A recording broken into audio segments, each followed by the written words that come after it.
大家好，我是博尔飞。今天带大家逛一下这条中关村创业大街。为什么来这里呢？其实来之前啊，已经预料到这条街没什么人了，但是来了以后发现这个冷清程度真的是超过我的预料，就差用破败两个字来形容了。这个跟当年我在这边的景象完全不一样。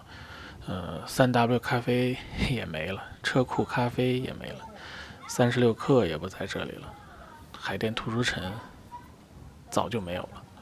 原来的热火朝天的景象就成了历史。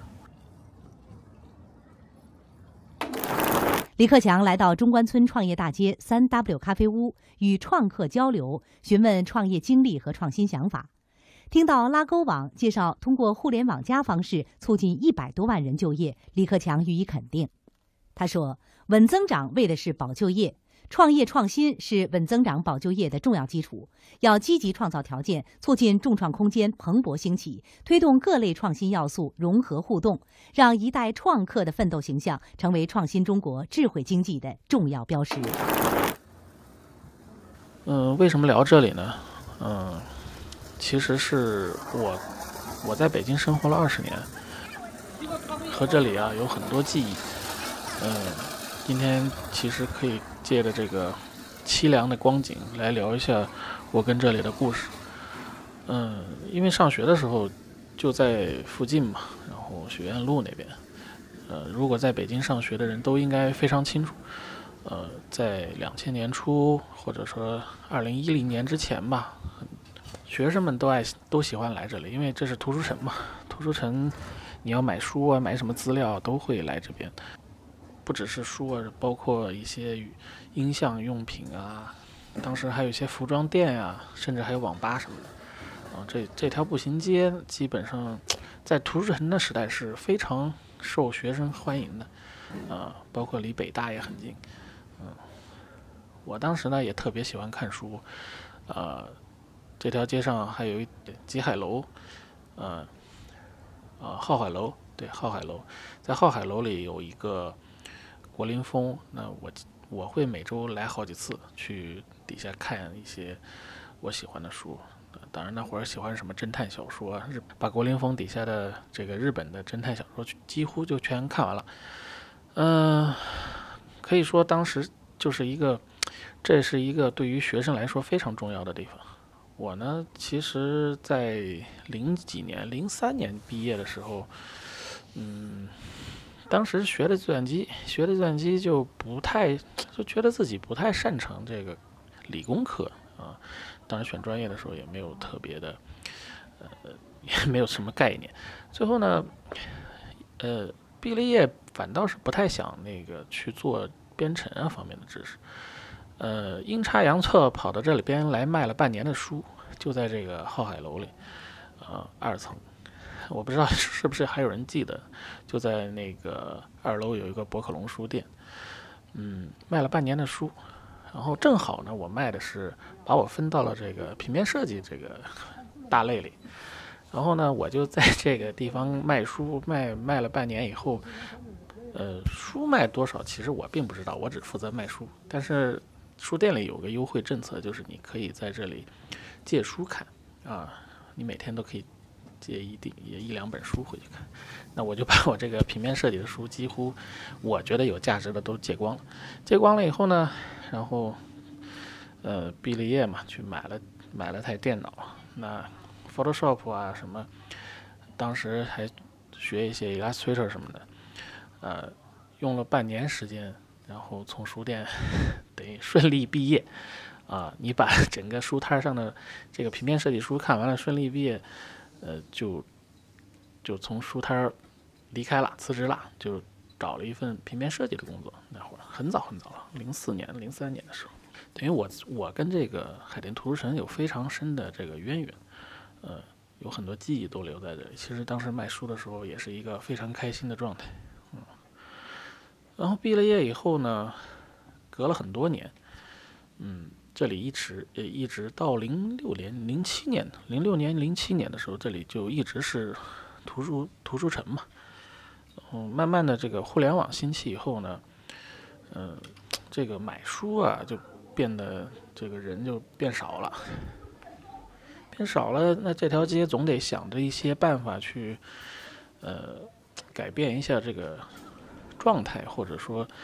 换一个方向。其实这个位置非常好，在海淀桥边上，然后旁边是北大，附近再往走不到1公里，几百米就是中关村这个位置非常好。那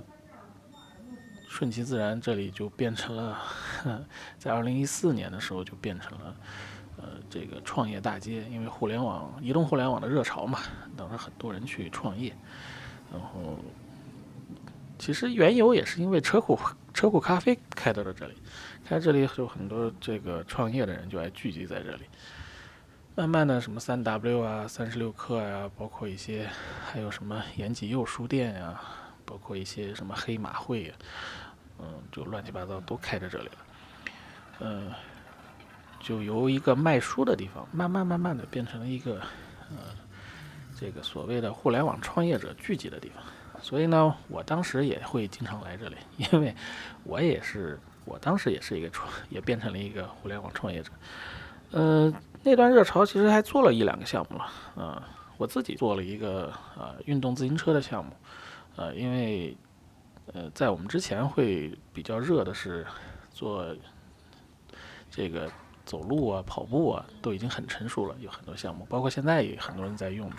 什么咕咚啊，什么悦跑圈啊，那会已经很火了。所以我们当时自己传了一个，我自己组队做了一个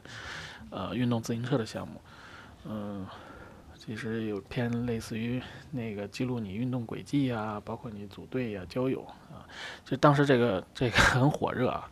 我也会偶尔来这里和别的创业者去沟通啊、交流或者说跟一些资本去见面，这样，所以这条街慢慢的变成了一个这个叫谈生意的一条街，其实本质上就是一个谈生意的一条街然后这个形象就会变化很大，之前是一个文艺青年啊、学生聚集的地方后来就变成了一帮外面的人，其实说的这里不好听的，就是一帮骗子确实有很多骗子。当时这个创业热潮的时候，创业培训太热了，每周会有大量的人在这里去做一些讲学啊，或者说是培训啊，然后又去聊各种项目，那项目听的都特别的，现在看起来匪夷所思的项目。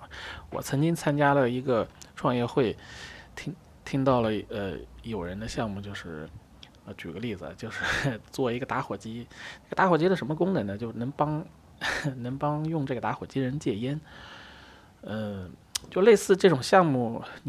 就是当时是非常多的非常多的。当然后来还有很多 P2P 我们都知道，就是即使是暴雷之前，我也觉得都是一些很不靠谱的，年化收入到10%几的。然后我也有朋友去做这方面的事儿，也是那几年我做了一些类似于 P2P 的项目吧。然后再过几年，等到20年左右的时候，一打电话说人呢怎么不见了，然后就已经被关在局子里了。所以我非常相信当时很多外面的人去说这条街就变成了一条骗子街，口碑其实不太好当然这个为什么要去做这个全民创业呢？也是当然第一个是因为顺应这个互联网热潮首先这个移动互联网兴起的时候，包括小米包括国内的一些很多互联网公司这个融资包括挣钱因为淘金热嘛，就是那会儿其实海淀也想把这边打造成一个把中关村嘛打造成一个硅谷的形象。当然那会儿确实是有很多还不错的项目，但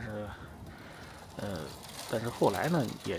我们也都知道什么情况了，对吧？还有一个目的呢，就是当时的政府其实已经意识到这个毕业生就业的问题了。咱们现在可能每年1000万，那会儿就已经开始这个显露出一些问题来了，非常多的毕业生没有地方去，然后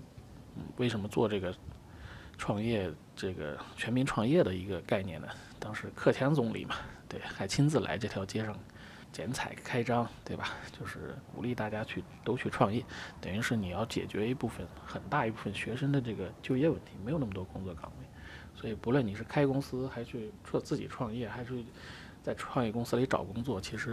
这其实是一个很好的这个方向。虽然中间会有很多问题，但是确实当时没有那么严重的就业问题。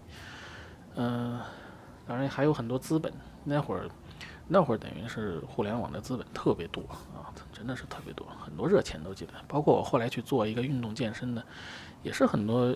有了钱以后，他是希望在互联网这块去做很多业务的，然后就一些传统公司想去深度的参与互联网中，所以这条街就变得还算是火热，可是依然没有这个他在图书城的时候的一个火热状态。反倒现在你看，几乎我们的大环境我们都知道了，所以今天来这里看到的这一片景象，真的确实不知道说什么啊，不知道说什么。整整10年吧，从2014年开始，海淀图书城，然后变成创业大街，然后没有了，唏嘘吧。然后我可能觉得一个时代就结束了，我一直在想，为什么这条街没有成为真正的硅谷？有很多原因。这个视频应该是聊不出这么多话题的，我们产业的问题，我们人的问题，然后还有等等不能说的问题，对吧？就不在这个视频里说了。但是今天来看到这条街以后，确实感受非常的，可以说有点悲凉吧。因为我毕竟在最年轻的时候，跟这条街有过很多故事，我还有很多朋友也是在这里认识的。然后他现在变成这样，确实让人唏嘘。OK， 那今天这个创业大街的故事就聊。